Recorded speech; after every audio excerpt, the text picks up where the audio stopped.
How you doing, family? Okay, this is movie 4 in the lecture series 1. I'm going to do a little bit of recapping on this to make sure I covered all the bases. One of the things I didn't talk about uh, is I kind of brose over what we are, and now I'm going to go back to talking about the macro, and not so the macro, but I'm going to talk about the relationship and the interplay between the macro and the micro. I am Russell. I am in my micro form. Uh, the macro that I came from and that I am a part of at all times is endless. Another characteristic of this relationship, it is symbiotic, meaning I am, because I am a part of all of the totality. And the way I express that is when I'm in the macro form, I am that I am. When I'm expressing myself from the micro perspective, then I am because we are. So you see that connection that we all have to each other through air, through water, through land, through electromagnetic structure that we are a part of. Okay? And as a part of this structure, we have to understand the nature, the base of this structure. This microcosmic being, this wall, this table, everything that is physical is, and everything that is actually metaphysical, which is a lot of times you cannot necessarily touch. Thoughts are metaphysical. Sound is metaphysical. Can't touch sound. You can hear it. Sight, light is quasi-metaphysical. You may be able to take physical things and create light, but the rule is matter can neither be created or destroyed. That's the rule. It can be manipulated, it can be changed around and re-expressed, but it cannot be destroyed and it cannot be created. It already exists because the macro is everywhere all the time, period. So you can mash it around and change it around and make it express as light, make it express as blue, make it express as this paper, make it express as that bread spread over there. You can make it express as noxious gas. You can make it express, do things to it and make it express as a nuclear weapon, which is a comprehensive mess of, mass. You can make it express as any whatever you want, but it's just all it is manipulated matter that is created out of thought. And since the macro being gives thought to us as micro beings, then we actually can create whatever we want through thought. Okay? You prove that later on. Just accept it. This is how it is. This is the structure. It's how it's set up. Each one of us, the relationship to the macro being I have to explain that at least one good time. The way we move in and out of existence, the relationship to the macro being, the totality, and us as a micro being, is what we do is our assignment. What do we have set up as a structure is what we do is we are born totally and completely oblivious of what we were in the last lifetime. Ignorant, totally oblivious to what we are as a macro being. We don't even know what we are as a micro being. We just know we just here. We just born. We can't do nothing. We can't feed ourselves. We can't even change our own diaper. We boo-boo and peeing all over ourselves. We're a mess. So we're born into a needy position, which is the exact opposite of what we are in the macro. Macro, we are everything. We know everything. We don't have nowhere to go. We so total, we don't even move. Time don't even exist because we know everything. We are everything.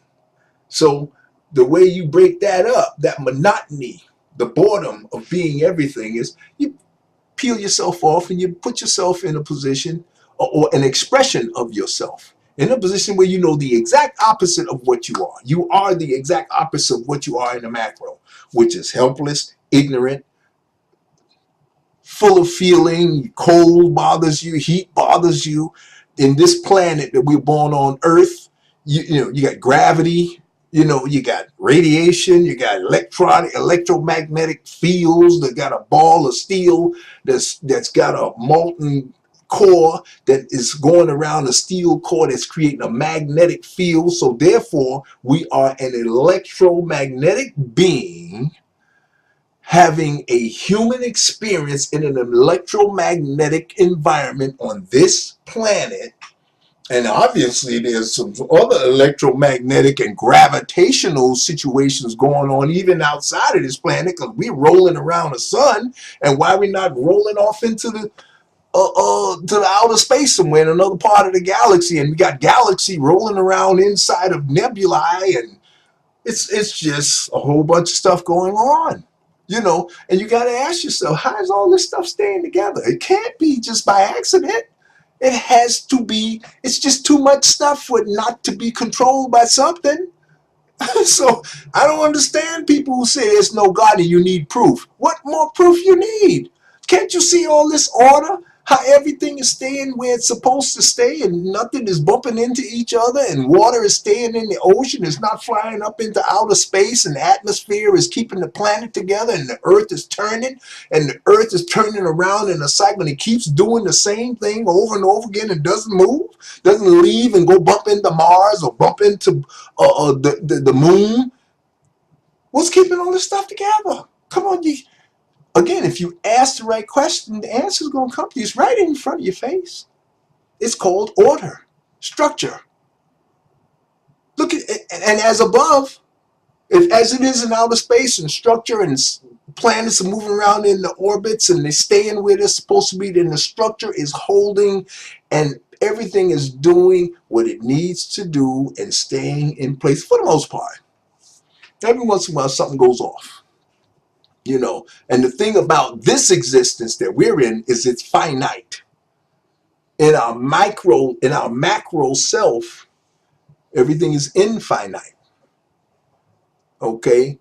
But that's a state where there's really nothing going on. Everything that's happening is jumping off right here where we are. This is where the action is. This is why we put ourselves here, because this is where the action is. This is where everything is happening. Okay, this is where we're supposed to be. This is where you want to be. So get into this.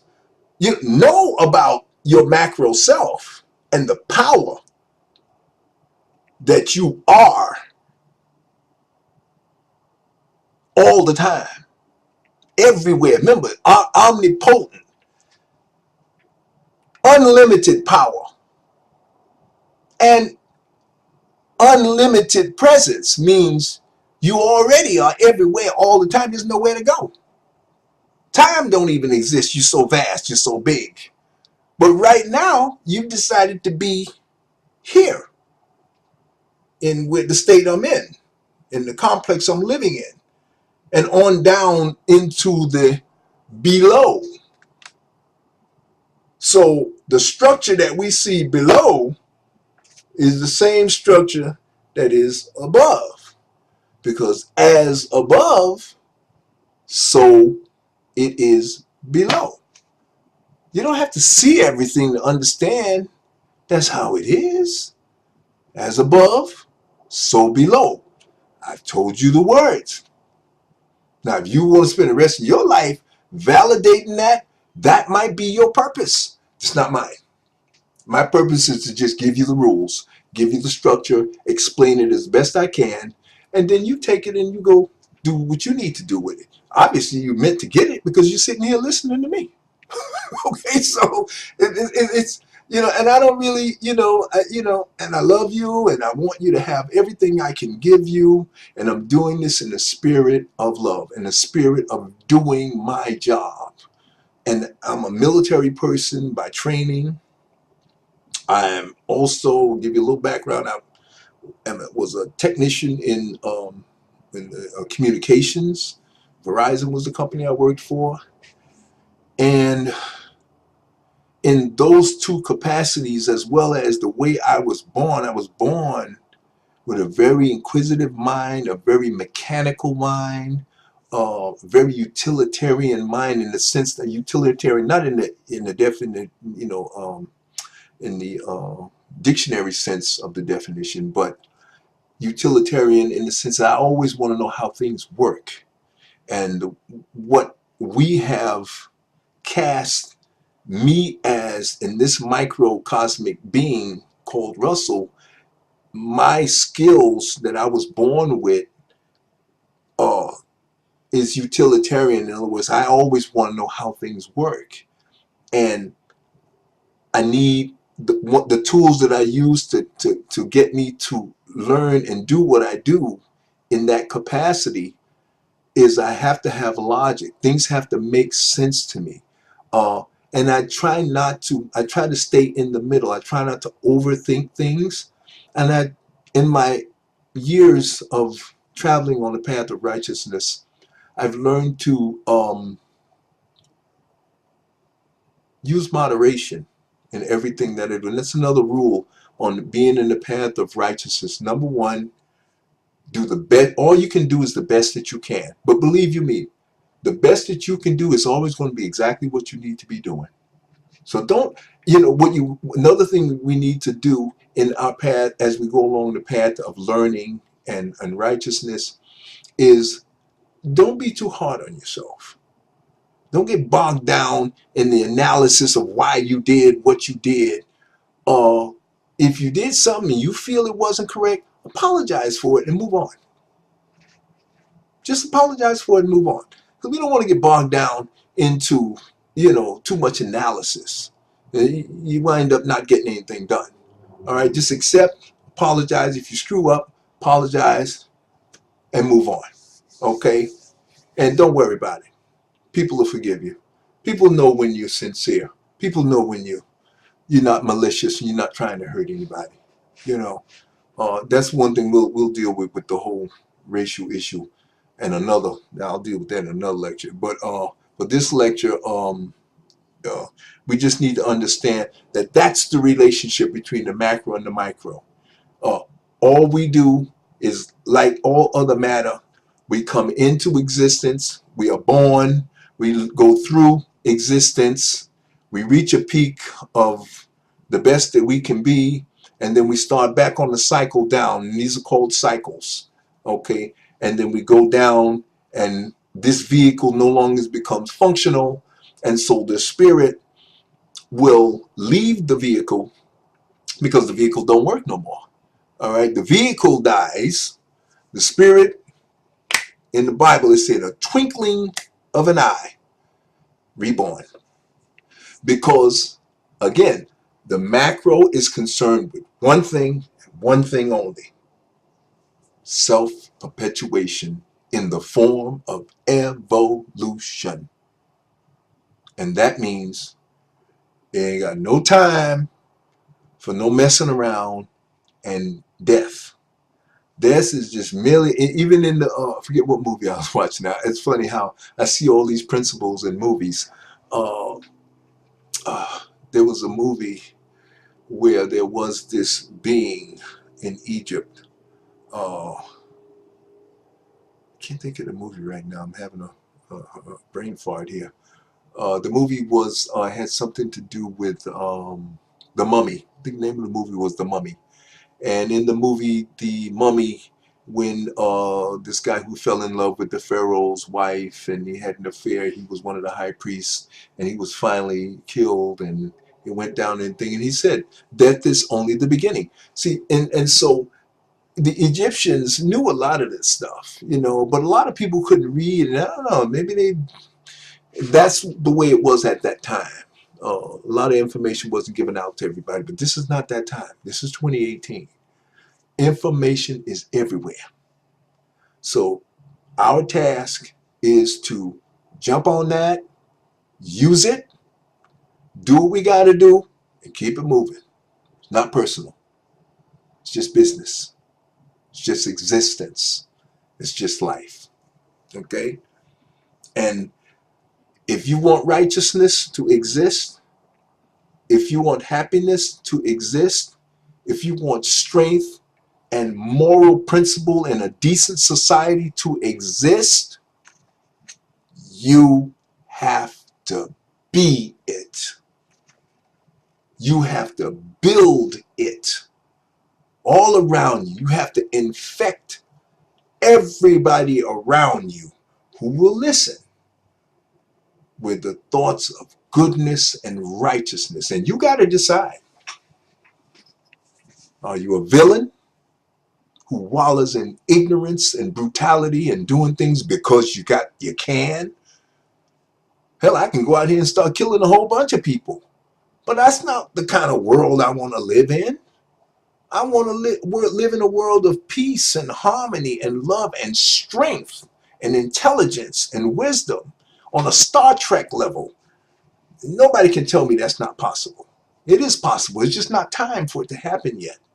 But you better believe, as long as I have breath in my body, I am going to be on the side of righteousness, on the side of growth, on the side of education, on the side of law and order.